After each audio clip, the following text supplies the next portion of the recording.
Hello, everyone, and welcome to Writers Drinking Coffee. This is a podcast where writers sit around, drink tasty beverages, and talk about writing, publishing, and the whole creative process. There will be rants and raves and opinions that may not agree but are lovingly delivered. We do not censor ourselves, so consider us PG-13. Today's writing bench is Chaz Brenchley and me, Jeannie Warner. This is episode 160. How do you pitch that in Hollywood? Wow, 160, Chaz. I know. This episode is a really fun one for me because we're going to get deep into the nitty-gritty about how to get an idea from your head all the way to the screen, and it takes a village. And today, the village we have represented is we are welcoming back Lynn Harrod. Welcome back, Lynn. Hello. How's it going? Thank you. Great. We saw Lynn in episode 159, and we'd like to introduce you all to Nate McCoy. Hello, how are you? We are fabulous. These are the two main forces behind Only Human Productions. And you guys do a little piece of everything. You have successfully pitched, worked on films, produced. You are writer, director, producers, actors even, I believe, if that's correct. Yeah. So you've done a little bit of everything. Lynn mentioned you two met in film school in LA. Now you're in business together. So how did that all come about? You just picked each other in class? Made sense? Literally, it was the first day in class. And this was back, like 2000? 2002. Yeah, March of 2002. And one of the people that we actually work with him from time to time, named Craig, he wanted to save gas, so we were going to carpool. He got some people together, and the only people that showed up for the carpool were me and Lynn, and the rest is history. So pure dumb luck matters in every industry. That's what we're hearing too. You know, a lot of times, it's a lot of times an empire can be traced down to a simple carpool request, The joint bitterness of like, dude, they arranged it, and now they're going to stiff us? The nerve.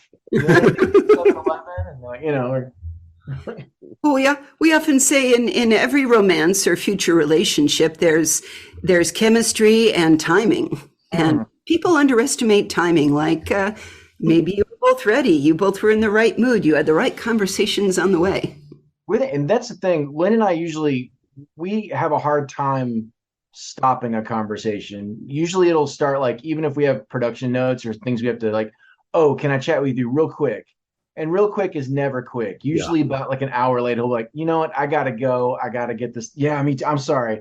And then that leads to something. Oh, a final thought. And the final thought extends that conversation for 30 minutes. So it's something that it's a bromance that's just blossoming every day. I knew pretty quickly. Within a week of meeting Nathan, I had a feeling that he and I were going to be friends or partners or we're going to be connected for the rest of our lives, for better or worse. Nice. Better. For better.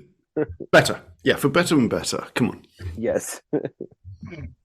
You guys shared with me a bunch of materials because you have both written two series that have both managed to simultaneously get adopted at the same time. And this was a fascinating thing for me because I'm going to project that there's many would-be aspiring screenwriters in the world that think, well, I have this great script. If I send it to somebody, they'll recognize my genius and fund it, and then lo, I shall be called to Hollywood. I think there's even a song Robbie Williams performed called I Will Talk and Hollywood Will Listen. Nothing's farther from the truth. I figured, but what I loved is you gave me two examples of, you called them, I think, your one sheets. And the two that we're going to discuss are, one is for Theorem, which, by the way, I am dying to binge, so hope it gets made as quickly as possible. And Concepcion, and I have a friend who's Filipino who's also very, very interested. I don't know if you know, but there's a whole women's hockey team called Ang Sarap that will be very keen to watch this as well. Oh, yeah, there are legions of people who have been chomping at the bit for us to get this show off the ground. I believe it. So I want to start with talking about a one sheet and describe it for the audience that can't stare at these beautiful things. First of all, a one sheet. Who's your audience of a one sheet? You want me to do, or you want to take that? Yeah, go for it, Nathan. Go ahead. Go for this. Like with anything, if you meet anyone on the street, the first thing usually is your salutation, your handshake. And a one sheet is something we were talking before we, got on the air, and we were kind of chatting how busy we all are doing our respective things. People in Hollywood are just like anyone else, and they have numerous, liens on their time. And so a one sheet is a quick encapsulation of the story you're trying to pitch. There's no, we all know what you're trying to do. You're trying to sell us, a story. So they just want to get as quick an idea as possible. And that one sheet should encapsulate the log line and basically a brief synopsis, and then the very, let's say, artistic feel of the show, right down to all the choice of art and color and anything you can do to put some kind of aspect of the show in that one sheet. That's what it's there for. It's just I was going to ask about that, because these two examples you gave us, it's not just that the story is there, the log line, yada yada dooda.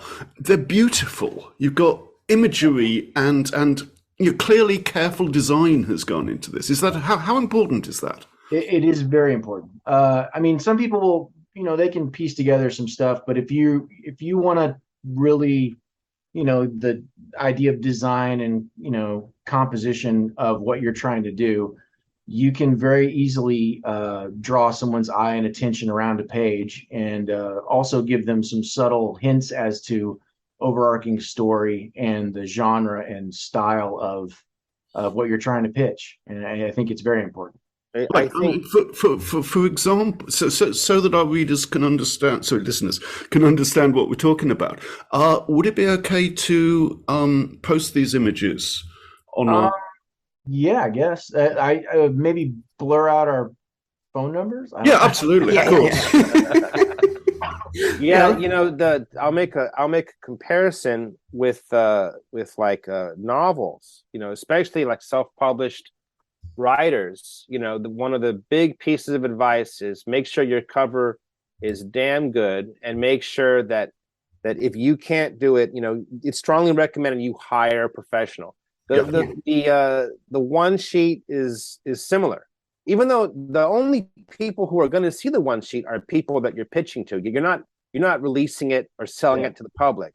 It needs to be not only encapsulating the story, like Nathan said, but it needs to look professional. If it looks like my 12-year-old cousin made it, you're entering, you're querying a producer with -5 points already. It should be print ready. I want to pause with that, because your one sheets are both beautiful and they're different. So clearly, I mean, there's got to be, is it a different pitch to who are you pitching to? Who is going to receive the one sheet? It's different with each. Usually it's producers. Okay. But basically it's anyone that you are, as you develop a show or you're trying to get a movie off the ground, you are, you're putting people on your bus. Right. People who are going to support you either financially or through connections or through resources, but those people. And so, because it's rare that you can give someone a script and then they read it and instantly they want to see a quick little something that they can absorb in like 1 minute. That makes sense, but you have two different versions here, and that's one of the things two that caught my different attention. styles. Yeah. Well, not just that. One had, for instance, in Theorem, my next binge-watchy thing, it's going to be there. You gave the arc, and it looked like this is the arc of the first season, and you kind of wrote it out. Whereas on Concepcion, it seemed to be, here's the first 8 episodes. Now, is that a different audience, or tell me why it was different? Oh, that's interesting. With Concepcion, there were actually 2 one sheets, because there's 2 schools of thought when you make a one sheet for a series. One is describe the pilot, the first episode, and the other school of thought is describe each episode of the season. And so we actually have both versions for Concepcion, but the version that summarizes all 8 episodes, it's a lot of text. It's a lot of text, and so whenever possible, you want the version that, like, what you're talking about with Theorem, where you're describing the show, but not each individual episode. And so that for Concepcion, we went through several changes for the one sheets, and the one you got is the simple one.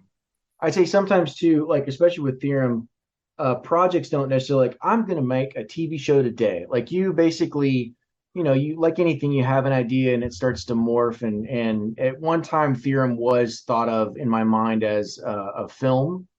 And then I got so addicted to the characters and the story, I was like, God, I really want to expand this. And so then it was expanded to be a show. And so I think just to not overwhelm someone with all the heaviness of the arcs and stuff like that, I wanted to keep it pretty simple because I think it's a hard concept for some people to grasp, maybe. So. No, I can see that. And I was wondering if they were just for different audiences. For instance, would you give more than one sheet to, say, the first thing is you got a producer and he says, okay, you have my attention, I'm going to take this to backers. Do they ever ask you for a second different layout or style? Is that a thing? Oh, absolutely. So everyone's different. Some people will simply ask you for the script, and other people will ask you for any kind of supplementary material, like, for example, a pitch deck, maybe a character map. Wait 1 second here. Pitch deck, does that mean they have to do PowerPoint? Well, it's interesting you mentioned that. A pitch deck is like a PowerPoint, in booklet form. Yeah. Okay.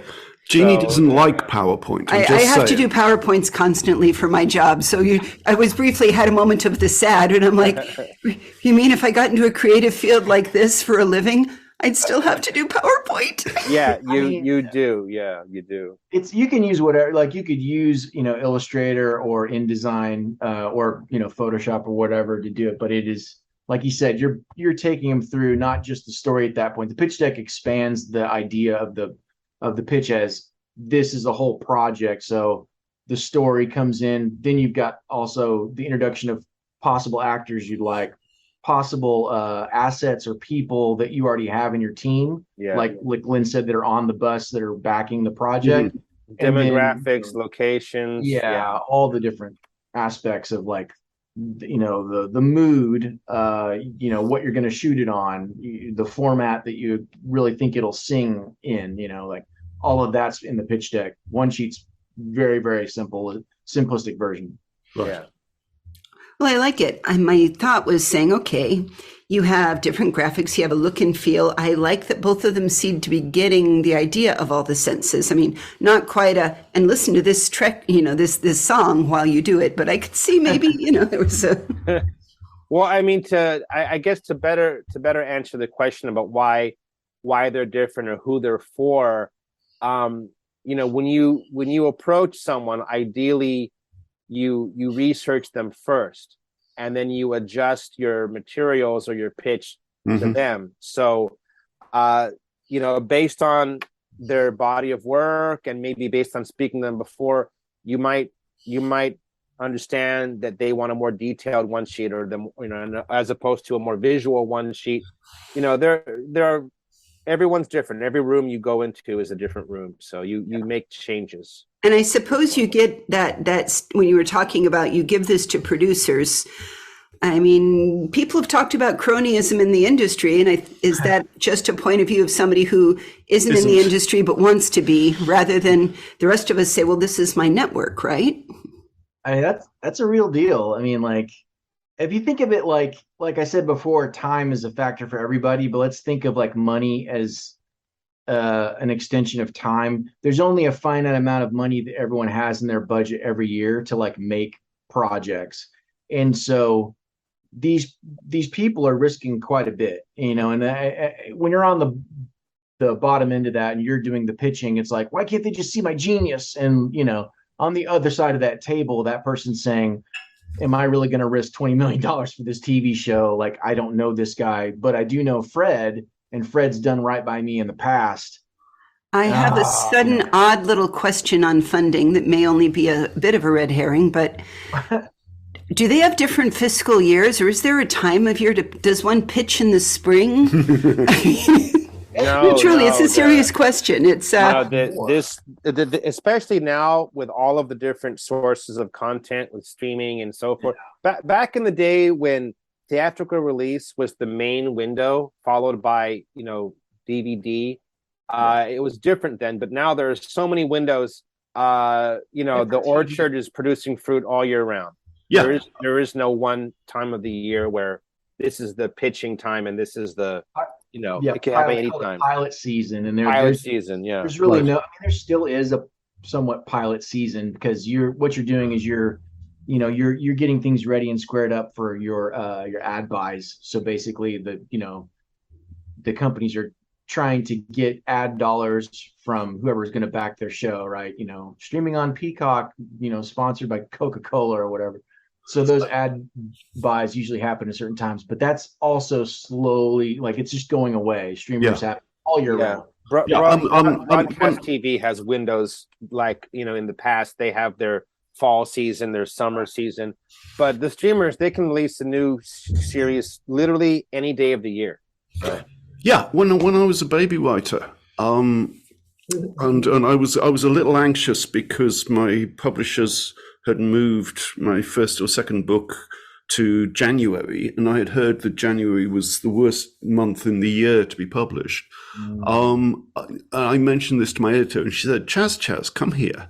And she sat me down, and she got a piece of paper, and she drew a line down the middle, and she wrote down on the left all the good reasons to publish in every successive month of the year, and on the right, all the bad reasons to publish in that same month. People argue about this all the time, but it's meaningless. There is no actual season in creativity. Arbitrary, yeah. Right. Yeah. And to add to that, having a sit down with someone, the timing of it almost is irrelevant because, development, there is something called development hell. Yes. For television and movies, and that could last months, even years. Yep. So, the timing of that first meeting is almost pointless in comparison to how long the entire process is. Yeah. I can see that, but I had one question which came out of a particular of Theorem. Say that, and again, I love it. I read the first 2 episodes, and you all are all going to love this show. How it looked like your short story had the arc of the first season, and as you get near the end of a season, do you have to go through this whole same process again? Is it similar, or renewals? Tell us about renewals. Well, I mean, I have not been in a meeting that for a show that we've got that's renewed in that regard. Like, I've been working on shows that have been, but the process of going from a season 1 to season 2 is definitely like, you still need to kind of talk about where you're going to go. Like, hey, great, this is awesome. It was a great first year. Second year is going to be even better. What do you got for us? Like, you kind of walk them through the paces, but you're already a trusted source of, let's say, income for them. Assuming that the TV show is a popular thing, a tasty morsel for the public. And so in that regard, they're going to more on the lines trust you, although it is still a tremendous amount of money. So I get it. Yeah. This is my brief pitch for those out there is there for those of you who love Charlie Strauss. And if you're listening to me, you probably love Charlie Strauss. There is so much in common that I loved of the ideas of it's not the same as calculated thaumaturgy, but give everybody a little short summary of that so they have something to look forward to on Netflix or wherever. Well, I mean, the idea is like, let's imagine that the secrets of the universe could be summed up in one theorem or one equation, but that equation is so large that, you couldn't possibly write it out. And there's let's say a certain race of people that know how to speak this language, and those that do can actually warp reality. And I posit the idea that many of the things that we take as true, like, let's say, religion and our pillars of society, are actually based on their calculations and what they've done. So it really, I really wanted to kind of shake up some of the foundations, especially nowadays too. A lot of things happening like politically and socially, and it feels like, oh my God, what happened to all of our, standards of, society? And it's like, maybe they weren't really there. Maybe these constructs need to be altered for the betterment of like, something in a more humane life. And so the idea of to like shine a light in that and really delve into that was something I thought was interesting. So The setting is somewhere between 2016 and 2020, and I think people will love all of the things they find in that. The time fluidity was also very interesting.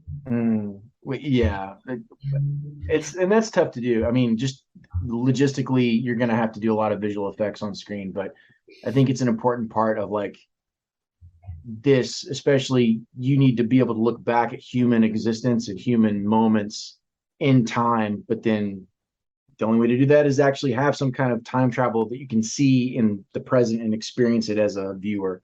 And that was really tough to write actually. Exactly. And Lynn, on the Concepcion, it's Filipino gangsters starts in 1992 and then fast forwards to 2020. I got to say, it had a very Godfather vibe, more like the book than the movie. And I want you to know that I think that's a compliment because well, thank you. I really loved the book. But it helps introduce a new world. They're not, Central American cartels or Italian mobsters. It's Filipino, and family is still important, but there's a new flavor that you introduce to it. Also, I need you to know that Carmen is absolutely correct, and people do want espresso, and LA is just a little bit slower than the rest of the world in realizing the importance of espresso. I'm glad.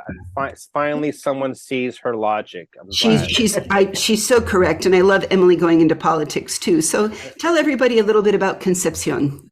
Well, Concepcion was actually the idea of Craig Obligation Wilson. He's an old buddy of ours. Nathan mentioned him earlier. He's the third carpool participant back in 2002. So Craig, like myself, he's half Filipino, and we went to school together and we bonded pretty quickly. We have a lot in common. And years after I was in Hollywood for about 7-8 years, and then life intervened. We had a new baby and health issues, and so I had to leave Hollywood for a while. Craig brought me back. He came up with a short film called Lolo Pepe, and it was like the seed for what would become Concepcion. It was just a few characters, one scene, and he asked me to develop it as a movie, and so I began creating dozens of characters and places and settings and backstories, and we. Kind of like what Nathan was saying about Theorem, it felt like a series. Yeah. And so we began shopping it as a series. And yeah, it is the core, the seed of it was loosely based on Craig's real life grandfather, who really was a gangster in the Philippines, and he hid in LA for a while. In the historic Filipino town, which is a neighborhood in LA,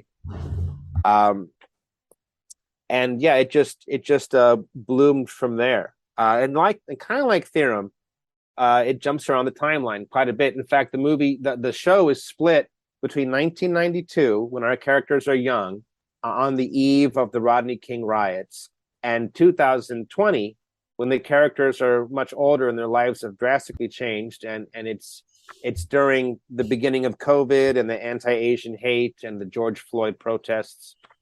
And it's an examination of how history has shaped those characters and that neighborhood and the Filipino-American experience in general.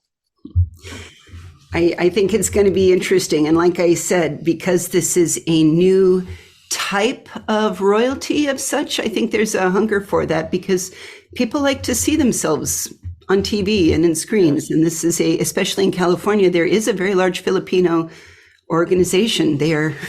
I went and paddled outrigger canoes, and they seem to be half Filipino and half Hawaiian there. So yeah, it is a new, I mean, I'm a big fan of crime stories and organized crime, kind of like Scorsese. Like, that seems to be in his wheelhouse, and that seems to be in mine. But the Filipino American criminal, what attracted me to it when Craig brought the idea to me was that it is a unique lens that's really steeped in culture and tradition, more so than other American mafias. And it's very, very tradition based, and so it's a unique way of looking at it. And what we like to say is that it's made. It consists of Filipinos. It's made by Filipinos, but like it just honestly, it's a universal story. It's a crime story. It's about family. It's about trust and betrayal. And so far from we've gotten a lot of great feedback from, of course, the Filipino community in LA, but everyone that we've met, they seem to like the angle that it takes, the unique look at it. All right. On your website, you also have a comedy, The Paranormal Activity Security Squad. Oh, no. You might need to tell us a little bit about that. Oh, no. That's all Nathan there. That's that was okay. Well, gosh, wow, I didn't expect you to ask that. So as you go through your journey in Hollywood, and I probably should someday write a copybook, like do a little copybook thing. I have invariably bumped into many famous people, and more often than not, those bump ins are just horrible moments. Like I just am totally embarrassed by them. But that particular one was one of those things that was like not so bad. So I met this guy named Alexander Wraith, and I'm still friends with him actually. He was one of the leads on the show Naomi, which was of the DC universe. Unfortunately, didn't get picked up for season 2, but he's I think I missed that one, and now I'm sad. I'll have to go look. Yeah, it's. I mean, not to. Okay, well, I shouldn't. It was not my cup of tea. We'll say that. But I watched because Alex was involved, and as it went on, I started to gravitate to some of the characters. And I think if they had gotten another season or 2, I think it probably would have bloomed. From what I understand, they just didn't have a very big budget.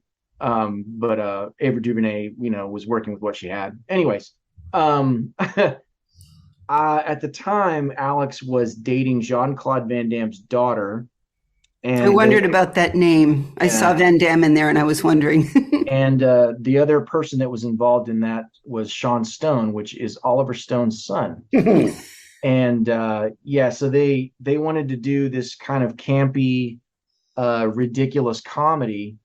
And it was crazy. And so they came with this bunch of this footage. And at the time I had kind of been really re-educating myself to become a digital asset. So I was like, I don't want to just be a writer and an actor and other stuff. I want to know how to do visual effects. So we're always learning new things.